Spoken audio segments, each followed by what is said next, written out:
안녕하세요. 일반인의 눈으로 바라본 세상. 잡초근성 이슈 라디오 잡초근성 인사드립니다. 오늘 세 가지 이슈를 가지고 와봤는데요. 첫 번째, 스포티지 페이스리프트. 두 번째, 딥페이크 범죄. 세 번째, 간호사법 개정. 세 가지 간략한 이슈를 같이 이야기해 보도록 하겠습니다. 빠르게 넘어가겠습니다. 첫 번째, 스포티지가 곧 페이스리프트를 앞두고 있다고 합니다. 소렌토를 위협하는 어쩐 하는데 사실 급이 다르기 때문에 뭐 그럴 건 아닌 것 같고요. 하지만 스포티지가 지금 현 모델이죠. 바뀌기 전 지금 현 모델이 굉장히 많은 인기를 얻고 있는 건 사실입니다. 그런 모델이 곧 얼굴을 좀 뜯어 고치고 상품성을 개선하여 우리에게 다가온다고 하는데요. 그 모습들이 어떨지 제가 정보를 좀 모아봤습니다.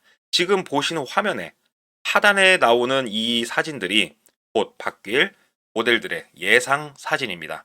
예상입니다. 얼마든지 실제로 출시가 될 때는 그 모양이 바뀔 수 있는 점 참고 부탁드리고요.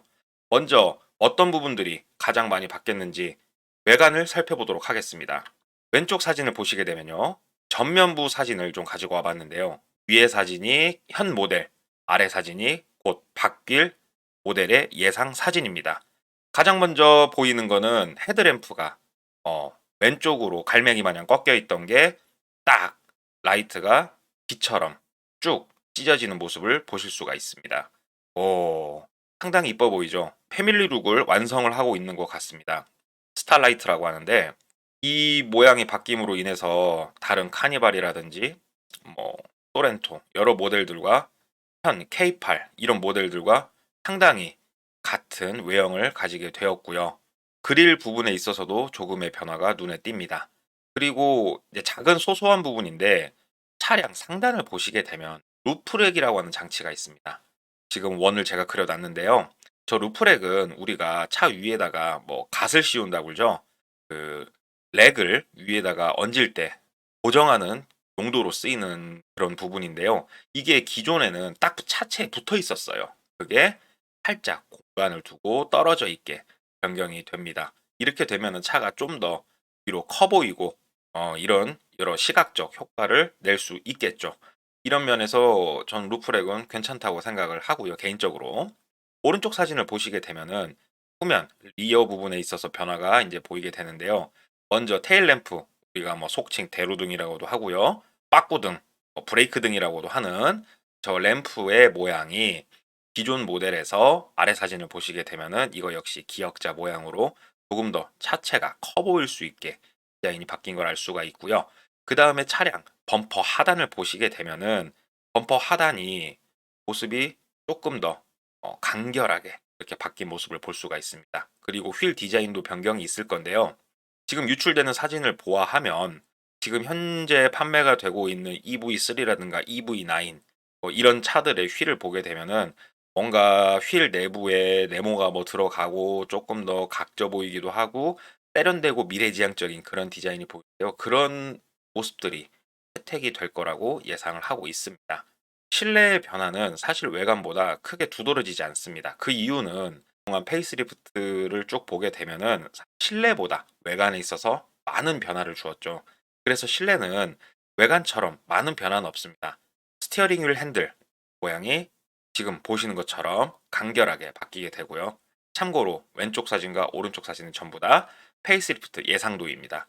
그리고 계기판, 그리고 공조, 장치 이런 것들이 한눈에 알아볼 수 있게 커브드 디스플레이에 전부 출력되는 모습을 볼 수 있습니다. 지금 판매되고 있는 EV9의 디스플레이를 참고를 하시면 같은 형상의 디스플레이를 채택을 했다라고 생각하시면 될 것 같고요. 제일 오른쪽에 제가 빨간색으로 동그라미 쳐놓은 건 지금은 그 자리에 공조 장치가 볼록 위로 튀어나와 있는데 그거를 없애고 아래 일자로 쭉 공조 장치를 일관성 있게 디자인을 변경할 걸로 예상이 됩니다. 그 외에 실내는 사실 큰 변화는 없어 보이고요. 뭔가 조금 더 지금 판매가 최근에 되고 있는 모델의 실내에 가깝게 변화를 준 그런 느낌을 받아볼 수가 있습니다. 페이스리프트이기 때문에 풀체인지하고는 다르게 많은 변화는 없습니다. 지금 제가 첫 번째 보여드린 요 사진 외관도 전면부에 있어서는 많은 변화가 있지만 사실 후면부에 있어서는 그렇게 엄청난 변화라고 할 수 없는 그런 모습들을 보여주고 있고 실내 역시 마찬가지입니다. 페이스리프트는 상품성 개선 말 그대로입니다. 얼굴에는 우리가 주름을 당기는 거를 리프팅이라고 하잖아요. 똑같습니다. 뭔가 차에 대해서 아쉬웠던 부분들을 조금은 개선을 하는 게 페이스리프트고 그렇게 많은 변화는 사실상 없습니다. 그런데 이게 좀 중요하죠. 가격이 어떻게 될 것이냐. 가격은 대략 200에서 250만 원 상승할 걸로 예상을 하고 있어요. 꽤나 많이 상승을 하는 거죠. 저도 마찬가지고요. 많은 분들이 이런 생각을 하실 거예요. 아니, 야, 니네 매년 연식 변경이다 뭐다 해가지고 최하 차값 30, 50, 70씩 올리지 않냐. 그렇게 매년 올리는데 페이스리프트 한다고 왜 가격을 이렇게 갑자기 확 올리냐. 이거 니네 상술 아니냐. 우리를 호구로 보는 거 아니냐. 저도 그렇게 생각을 많이 했어요. 그런데 한번 자료를 제가 한번 만들어 봤어요. 2014년, 10년 전이죠. 그리고 현 2024년 빅맥 가격을 가지고 한번 생각을 해봤어요. 14년에는 빅맥 단품이 4,100원이었답니다. 100원이었어요. 그리고 현재는 5,500원입니다. 10년간 34% 가격이 오른 거죠. 빅맥을 제가 예로 든 이유는 빅맥 지수라는 게 있을 정도로 물가가 상승하는 것을 대변하는 하나의 지수로서 우리가 생각할 수 있기 때문에 빅맥을 제가 예시로 한번 가져와 본 거고 아래를 보시게 되면은 스포티지가 10년 전과 지금 가격이 어떤지 두 개를 비교를 해놨습니다. 스포티지는 10년 전에는 사실상 디젤 모델이 거의 판매가 대부분이었어요. 그래서 지금 스포티지와 과거 스포티지 전부 다 디젤 모델을 기준으로 제가 가격을 한번 가져와 봤고요. 10년 전 중간 정도 등급의 내비게이션이 적용된 모델이 2,650만 원 정도 했습니다. 그러면 지금 페이스리프트가 대략 한 200만 원 정도 가격 상승이 있다고 예상을 했을 때 디젤 모델이 그리고 유지가 된다고 했을 때 가격이 어떻게 나올까? 10년 전과 비슷한 조합으로 구성을 해보니까 약 3,500만 원이 나오게 되더라고요. 32%의 가격 상승이 있었어요. 그러면 빅맥하고 비교를 해봤을 때 오히려 스포티지는 그 가격 상승의 폭이 적다는 거예요. 그만큼 물가가 엄청나게 올랐다는 소리예요. 차값을 우리를 호구로 알고 그냥 마냥 올린 것은 아니고 물가 상승이 그 정도로 이루어졌다. 그래서 이렇게 페이스리프트 풀체인지를 통해서 가격 상승이 있을 수밖에 없다라는 제조사의 설명이 어느 정도는 이해가 되는 부분이기도 한데요. 차값이 빅맥하고 같을 수는 없죠. 워낙에 비싼 가격이 상승이 퍼센테이지 단위로 이루어지다 보니까 우리 같은 서민들에게 다가오는 그 가격은 꽤나 크게 다가오는 것 같아요. 스포티지는 사실 많은 뉴스들이 있을 겁니다. 근데 제가 지금 전달해드린 이 내용이 딱 간략하게 전부라고 생각하시면 될 거예요. 외관에서는 전면부의 변화가 두드러지고 그 외에는 많은 변화는 없을 걸로 예상이 된다. 이렇게 결론을 내릴 수가 있을 것 같습니다. 두 번째 이슈입니다. 우리 딥페이크에 대해서 지금 말이 많죠. 딥페이크가 뭔지 모르시는 분들도 있을 거예요. 페이크, 가짜입니다. 딥은요, 원래는 깊다라는 의미겠지만 우리가 이렇게 생각하면 편할 것 같아요. 속된 말로 찐, 딥페이크, 진짜처럼 보이게 한다. 딥러닝, 진짜 공부해. 뭐 이렇게 생각하시면 될 것 같아요. 이 딥페이크가 지금 사회적으로 엄청난 이슈가 되고 있는 건 이게 특히 청소년층에서 엄청나게 유행을 하고 있다는 거예요. 이게 보니까는 주로 타겟이 여성분들이시더라고요. 어떤 여성의 사진을 이 딥페이크를 할 줄 아는 업자한테 보내고 돈을 송금을 하면 굉장히 조금 음란한 그런 영상 또는 사진을 만들어서 준다고 하더라고요. 그럼 이거를 배포를 막 하는 거예요. 근데 이 영상의 사진 여성분이 보통 일반인들이 타겟이 또 되고 있고 주변인들한테 본인도 모르는 사이에 퍼지고 있다는 게 굉장히 큰 문제겠죠. 이 딥페이크 문제는 상당히 큰 사회적 문제인데요. 이 딥페이크에 대해서 제가 기사를 정리를 한 걸 보게 되면은 가해자들이 이런 불법 합성물 삭제를 이제 시도를 하고 있는 거예요. 굉장히 피해자한테 큰 피해를 끼쳤죠. 그런데 이런 피해를 끼친 가해자가 이제 와서 본인이 다치게 생겼으니 이런 불법물들을 삭제를 막 시도를 하고 있다는 거예요. 그럼 본인이 한두 군데 뿌린 것도 아닐 거고 내가 뿌린 곳에서 또 재유포가 이루어졌을 건데 그럼 이거를 어떻게 내가 다 삭제를 하고 내가 처벌을 안 받을 수 있지 고민을 하다 보니까 찾는 곳이 디지털 장의사라는 곳을 찾고 있대요.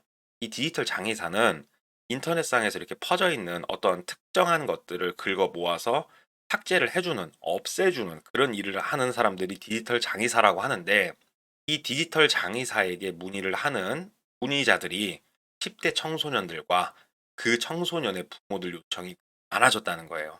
피해자 구제를 어떻게 할지, 사과를 할지 고민을 하는 게 아니고 일단은 빠져나가고 보자라는 생각을 하고 있다라는 거죠. 물론 이해는 됩니다. 이제 와서 무섭겠죠. 하지만 아주 강력하게 처벌이 이루어져야 이번 다시 이런 일이 없을 거라고 저는 생각을 하기 때문에, 이 문제는 조금 더 사회적으로 수면 위에 띄우고 강력한 처벌 조항과 전담 부서 같은 걸 만들어서 더 이상 피해자가 생기지 않도록 해야겠다고 생각을 합니다.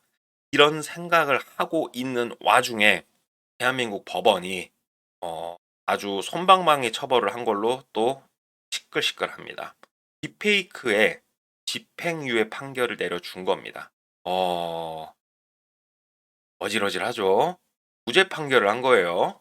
심지어 이런 법원이 이렇게 판결을 내려주니 법률 전문 카페에서 딥페이크 범죄에 대한 형량을 줄이는 상담이 지금 많이 이루어지고 있고, 텔레그램 성착취물을 배포한 피고인이 아동청소년법 위반으로 무죄 판결을 받았다.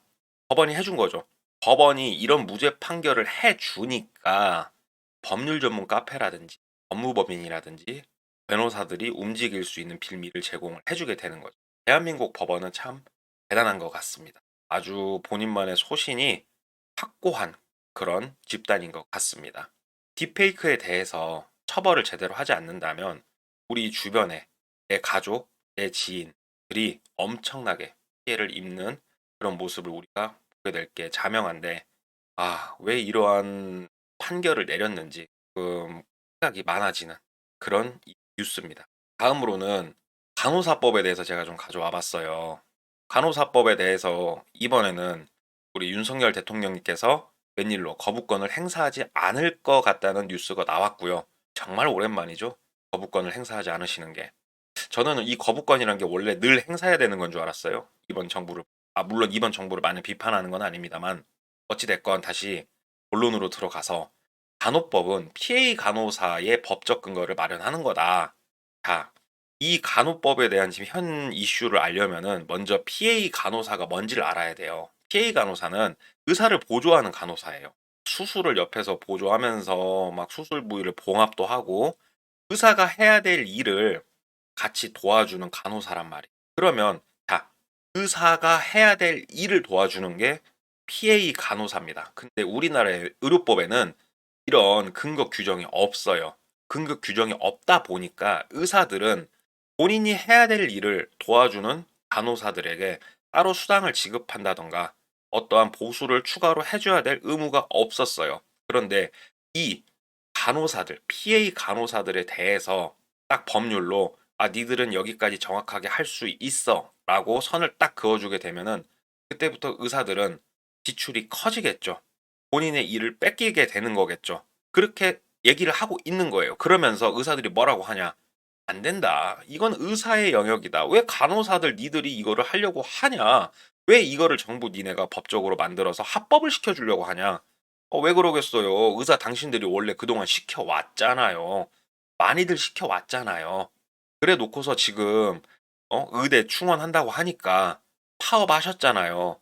국민들이 죽어 나가게 생기니까 간호사들이 나서서 열심히 살리고 있었잖아요. 그러니까 법적으로 이렇게 마련을 해준다는데 이게 싫답니다, 의사들은. 이거는 아주 잘못된 거랍니다.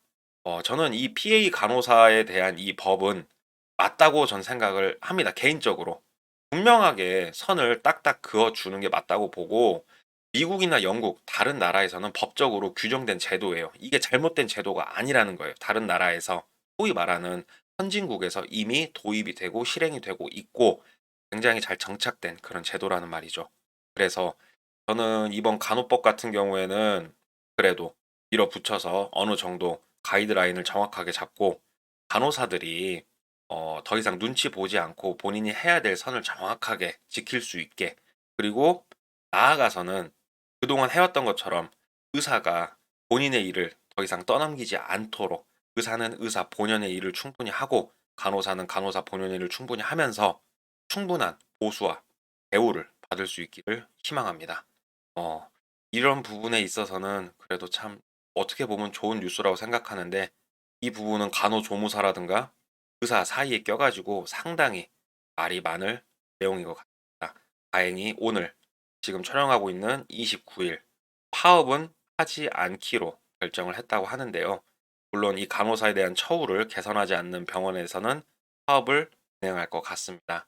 부디 병원에 대해서만큼은 파업이나 이런 게 없도록 현 정부에서 제발 잘 단속을 해주시고 서로 간의 생각을 듣고 협의를 하고 좋은 방향으로 이끌어 나갈 수 있기를 간곡히 희망합니다.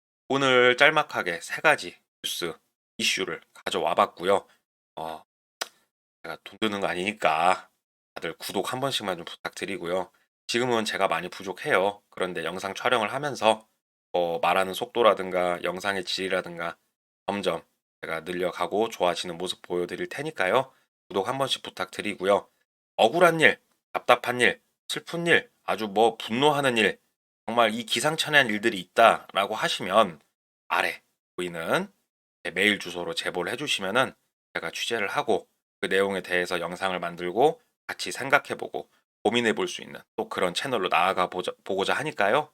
많은 관심 부탁드리겠습니다. 오늘 이야기 들어주셔서 감사합니다. 이상 잡초근성이었습니다.